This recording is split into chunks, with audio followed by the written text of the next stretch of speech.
Welcome to smart work in life super ಚಾನಲ್ಗೆ. ಇವತ್ತು ನಾವು ರಾಗಿ ರಸಮ್ ಮಾಡೋದು ನೋಡೋಣ. ರಾಗಿನ ಚೆನ್ನಾಗಿ ಕ್ಲೀನ್ ಮಾಡಿಕೊಂಡು ನಮಗೆ ಬೇಕಾದ ಪ್ರಮಾಣದಲ್ಲಿ ರಾಗಿನ ತೆಗೆದುಕೊಂಡು ಚೆನ್ನಾಗಿ ಹುರಿಬೇಕು. ಸೀದಿಸ್ಬಾರ್ದು, ಹುರಿಬೇಕು. ಎಣ್ಣೆ ಅದೇನು ಹಾಕೋದು ಬೇಡ, ಮಾಮೂಲಿ ಹುರಿಬೇಕು. ನೋಡಿ, ನಾನು ಅದರಲ್ಲಿ ಸಜ್ಜೆ ಇಟ್ಟು ತೆಗೆದಿಲ್ಲ, ಯಾಕಂದರೆ ಅದನ್ನು ನಮಗೆ ಯೂಸ್ ಮಾಡುವಂಥದ್ದು ಪದಾರ್ಥ. ಸೊ ಅದರಿಂದ ನಾನು ಸಜ್ಜೆ ಇಟ್ಟು ಮಿಕ್ಸಿ ಇಟ್ಟು ರಾಗಿ ಇದರಿಂದ ನಾನು ಮಾಡಿಸಿಲ್ಲ. ನೋಡಿ, ಚೆನ್ನಾಗಿ ಹುರ್ಕೋಬೇಕು. ಈ ಒಂದು ಪೌಡ್ರ್ ಮಾಡ್ಕೊಳೋದ್ರಿಂದ ನಮಗೆ ಎಷ್ಟು ಬೆನಿಫಿಟ್ ಇದೆ ಅಂದರೆ, ಎಮರ್ಜೆನ್ಸಿ ಅಡುಗೆ ಮಾಡಬೇಕಾದ್ರೆ ತುಂಬ ಅನುಕೂಲ ಆಗುತ್ತೆ. ನೋಡ್ಕೊಳ್ಳಿ, ಒಮ್ಮೆ ಮಾಡಿ ನೋಡಿ. ನೀವು ಈ ಪ್ರಮಾಣದಲ್ಲಿ ನಿಮಗೆ ಯಾವ ಪ್ರಮಾಣದಲ್ಲಿ ಬೇಕೋ ಆ ಪ್ರಮಾಣದಲ್ಲಿ ಈ ಪದಾರ್ಥಗಳನ್ನ ಹಾಕಿ ಮಾಡ್ಕೊಳ್ಳಿ. ಇದರಲ್ಲಿ ಇದೇ ಥರ ಏನು ಇದಿಲ್ಲ. ಬಟ್ ರಾಗಿ ರಸಮ್ ಇರೋದ್ರಿಂದ ಒಂದು ಸ್ವಲ್ಪ ರಾಗಿ ಜಾಸ್ತಿ ತೊಗೊಂಡಿದ್ದೀನಿ. ನೋಡಿ, ರಾಗಿ ಹುರ್ಕೊಂಡಿದ್ದೀನಿ. ಚೆನ್ನಾಗಿ ರಾಗಿ ಹುರಿಬೇಕು. ಈ ಪೌಡ್ರನ್ನ ಒನ್ ಟೈಮ್ ನಾವು ಮನೇಲಿ ಮಾಡಿಟ್ಕೊಂಡ್ರೆ ನಮಗೆ ಪಲ್ಯಗೂ ಯೂಸ್ ಆಗುತ್ತೆ, ಸಾಂಬಾರಿಗೂ ಯೂಸ್ ಆಗುತ್ತೆ. ಅರ್ಜೆಂಟಾಗಿ ಈ ಥರ ನಾನು ಇವಾಗ ಮಾಡ್ತಾಯಿರೋ ರಸಮ್ ಥರ ಯೂಸ್ ಆಗುತ್ತೆ. ಜರ್ನಿ ಮಾಡಬೇಕಾದ್ರೆ ನಮಗೆ ಅಡುಗೆ ಮಾಡಿಕೊಂಡು ಜರ್ನಿ ಮಾಡ್ತಿರ್ತೀವಲ್ವ, ಆ ಥರ ಟೈಮಲ್ಲಿ ನಾವು ಬೇಳೆ ಕುದಿಸಿ ಅದು ಮಾಡೋಕ್ಕಾಗಲ್ಲ. ಆ ಟೈಮ್ನಾಗ ಈ ಪೌಡ್ರನ್ನ ಯೂಸ್ ಮಾಡ್ಕೋಬೋದು. ನೋಡಿ, ಒಮ್ಮೆ ಟ್ರೈ ಮಾಡ್ಕೊಳ್ರಲ್ಲ. ನಮ್ಮ ಚಾನಲ್ನ ಸಬ್ಸ್ಕ್ರೈಬ್ ಮಾಡಿ, ಲೈಕ್ ಮಾಡಿ, ಶೇರ್ ಮಾಡಿ, ಕಮೆಂಟ್ ಮಾಡಿ. ಅದರ ಬಗ್ಗೆ ನೀವು ನಮಗೆ ಹೇಳಿದರೆ ನಮಗಿನ್ನೂ ನಾವು ಒಂದು ಸ್ವಲ್ಪ ಇಂಪ್ರೂವ್ ಮಾಡ್ಕೊತೀವಿ. ಮೈಸೂರು ಬೇಳೆ ತೊಗೋಬೋದು, ಮಾಮೂಲಿ ತೊಗರಿ ಬೇಳೆ ತೊಗೋಬೋದು. ಹೆಸರು ಬೇಳೆ ಇದ್ದರೆ ಹೆಸರು ಬೇಳೆ ಹಾಕ್ಕೊಳ್ಳಿ. ಇದನ್ನು ಸೀದಿಸೋಂಗಿಲ್ಲ, ಕೆಂಪಗೆ ಬರುವಂಗೆ ಹುರಿಬೇಕು. ಈ ಥರ ಹುರಿದಾದ್ಮೇಲೆ ಸ್ವಲ್ಪ ಕಡಲೆಬೇಳೆ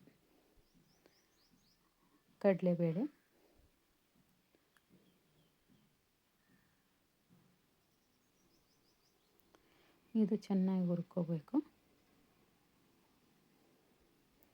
ಕರಿಬೇವು, ಏಲಕ್ಕಿ, ಲವಂಗ ಚೆನ್ನಾಗಿ ಹುರಿಬೇಕು.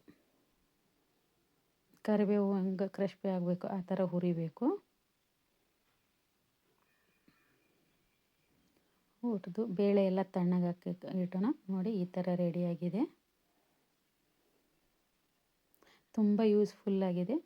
ಸ್ವಲ್ಪ ಕಾಳು ಮೆಣಸು, ಖಾರ ನಮಗೆ ಯೂಸ್ ಮಾಡ್ಕೊಳಕ್ಕೆ ಲವಂಗ ಹಾಕಿದ್ದೀವಲ್ಲ, ಅದಕ್ಕೋಸ್ಕರ ಸ್ವಲ್ಪ ಹಾಕಿದ್ದೀನಿ. ಕರಿಮೆಣಸು,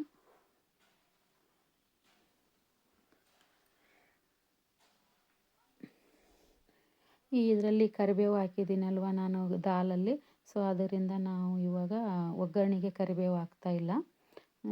ಎಣ್ಣೆ ಕಾಯಿಸ್ಬಿಟ್ಟು ಮಾಮೂಲಿ ಜೀರಿಗೆ, ಸಾಸಿವೆ ಹಾಕಿ ಒಣ ಮೆಣಸಿನ್ಕಾಯಿ ಹಾಕಿದ್ದೀನಿ.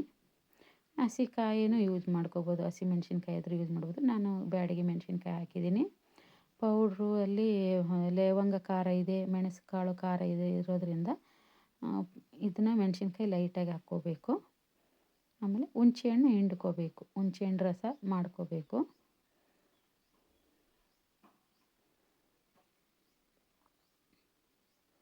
ಆ ಒಗ್ಗರಣೆ ಒಂದು ಸ್ವಲ್ಪ ಕುದಿಯುವಾಗ ಹುಣಸೆಹಣ್ಣು ಕುದಿಸಿ, ಹುಣಸೆಹಣ್ಣು ಹಿಂಡಿದ ತಕ್ಷಣ ತಿರ್ಗಾ ನೀರು ಬೆರೆಸಬಾರ್ದು. ಸ್ವಲ್ಪ ಅದು ಕುದಿಬೇಕು. ಹುಣಸೆಹಣ್ಣಿಗೆ ಮಸಾಲ ಜೊತೆ ಚೆನ್ನಾಗಿ ಕುದ್ದಾದಮೇಲೆ ನೀರು ಬೆರೆಸಿ ನೋಡ್ಕೊಂಡು.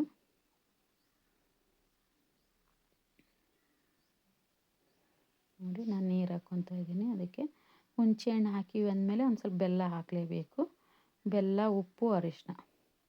ಮಾಮೂಲಿ ಸಾಂಬಾರಿಗೆ ಏನು ಒಗ್ಗರಣೆ, ರಸಮ್ಗೆ ಏನು ಮಾಡ್ತೀರೋ ಅದನ್ನೇ.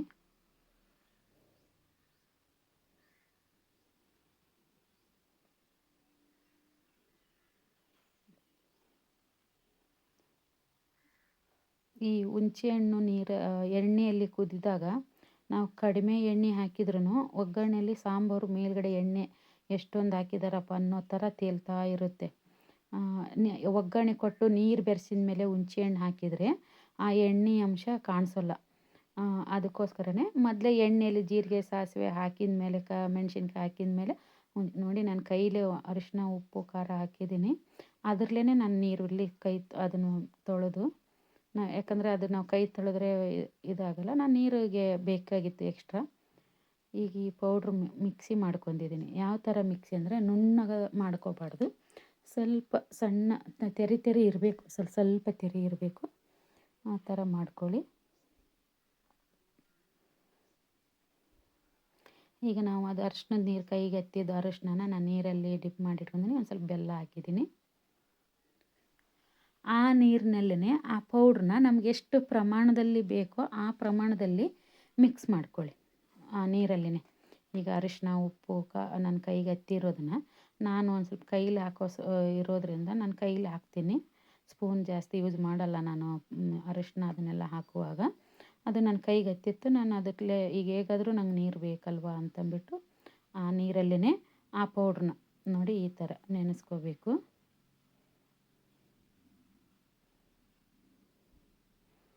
ಮಿಕ್ಸ್ ಮಾಡಿ ಇಟ್ಕೊಳ್ಳಿ ನೀರಲ್ಲಿ. ಇಲ್ಲ ಡೈರೆಕ್ಟ್ ಪೌಡ್ರ್ ಹಾಕಿದರೆ ಗಂಟು ಗಂಟು ಬರುತ್ತೆ. ಈ ಥರ ಮಿಕ್ಸ್ ಮಾಡ್ಕೊಂಡು ಹಿಂಗೆ ಹಾಕಬೇಕು.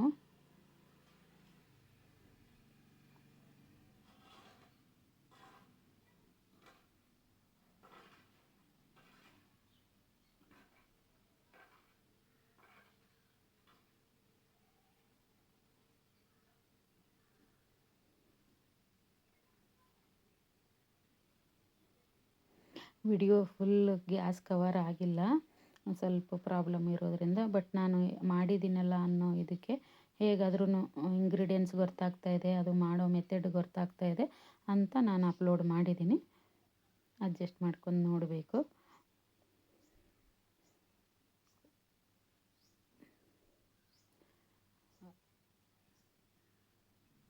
ಇದೇ ಥರ ಪೌಡ್ರನ್ನ ಈ ಪೌಡ್ರ್ ಮಾಡಿಟ್ಕೊಂಡ್ರೆ ನಾವು ಬೇಳೆ ಸಾಂಬಾರು ಮಾಡ್ತೀವಲ್ವ, ಆ ಬೇಳೆ ಸಾಂಬಾರಲ್ಲಿ ಇದೇ ಥರ ಮೆಥಡಲ್ಲೇ ಮಿಕ್ಸ್ ಮಾಡಿದರೆ ಬೇಳೆ ಸಾಂಬಾರು ಜೊತೆ ಅದು ಇನ್ನೂ ಟೇಸ್ಟ್ ಕೊಡುತ್ತೆ. ನೋಡಿ, ನಾನು ಬೀನ್ಸು ಹಸಿ ಅಲಸಂದಿ ಕಾಳು ಮಾಮೂಲಿ ಹೇಗೆ ಪಲ್ಯ ಮಾಡ್ತೀವೋ ಆ ಪಲ್ಯ ಮಾಡ್ತಾಯಿದ್ದೀನಿ. ಒಗ್ಗರಣೆ ಹಾಕಿದ್ದೀನಿ. ಆ ಪಲ್ಯಗೆ ಈಗ ಈ ಪಲ್ಯ ಮಾಡ್ತಾಯಿದ್ದೀನಲ್ವ, ಈ ಪಲ್ಯಗೆ ಈ ಪೌಡ್ರ್ ಹಾಕ್ತಾಯಿದ್ದೀನಿ ನೋಡಿ, ತುಂಬ ಚೆನ್ನಾಗಿ ಟೇಸ್ಟ್ ಕೊಡುತ್ತೆ.